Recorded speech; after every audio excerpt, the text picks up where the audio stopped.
I don't think that demographics really exist.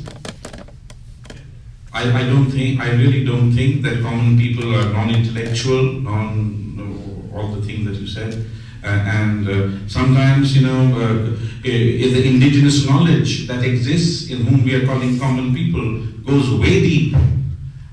If you really follow this environmental conversation in which the so-called intellectual world and the educated world cannot find answers, type into Native Indigenous Voices program of climate change which happened in Alaska, and the whole native population, the Aboriginal population from all over the world gathered to discuss what do the native communities see in shifting this conversation and what is happening to the world, and they have come up with tremendous manifestos. So I just think that a time has to come, and time is already there, where these sort of hierarchies of articulation in the English language that exist need to be broken down, because ultimately it is the common people.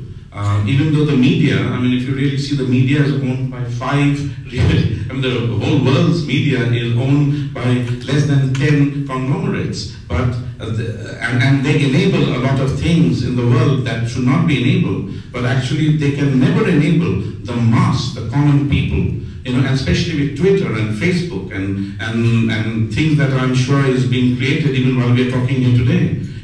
The power or the limited sort of intelligentsia base has been deconstructed and has been thrown out of proportion a long time ago. So I do not think common people who we are talking about are non-intellectual. And sometimes I think government is out of these type of conversations. The common people can get together and come up with fantastic solutions.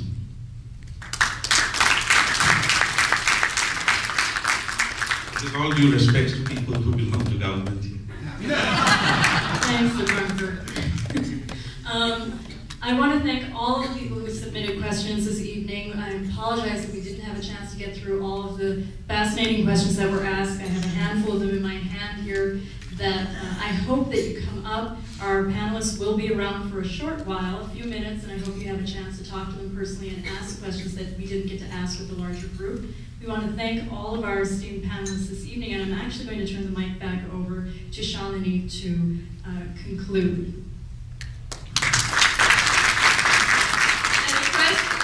Panelists and Shivanti to just hold on a minute in almost a freeze frame. What an exciting discussion. Wow. I wish I could just sit back and watch you all debate each other, and I had the opportunity to do that before the discussion started. Thoroughly enjoyed it, thoroughly enjoyed the jokes, and just loved the discussion. Unfortunately, all good things must come to an end. We want to recognize each of our panelists for being here today and for having such an engaging conversation that all of us could enjoy. I now invite the President of IAM, P.G. Narayan, to go up on stage.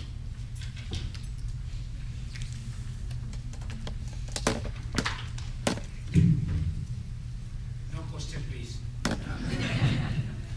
Why do you exist?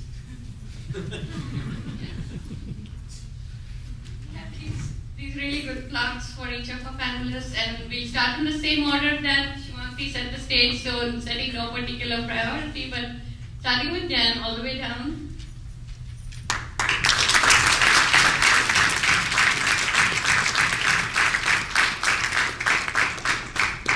Professor Rao.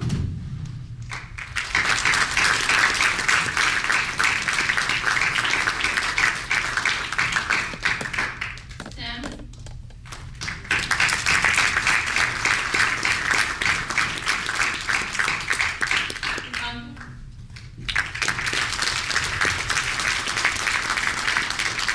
And we mustn't forget the fifth personality who made this happen, Shivanti. Let's hear it for her. Awesome.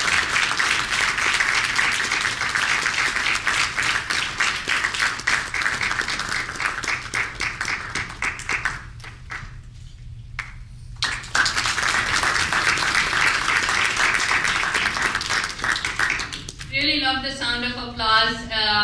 Pretty nice and loud, even though a few people had to leave. We actually have the bar open still. If you want to stick around, you're welcome to. Let's do some more networking that we had to wrap up at 6 o'clock. o'clock. So thank you all very much for coming. One last request for you. We are very, very feedback driven. This is a new event for us, a completely new format.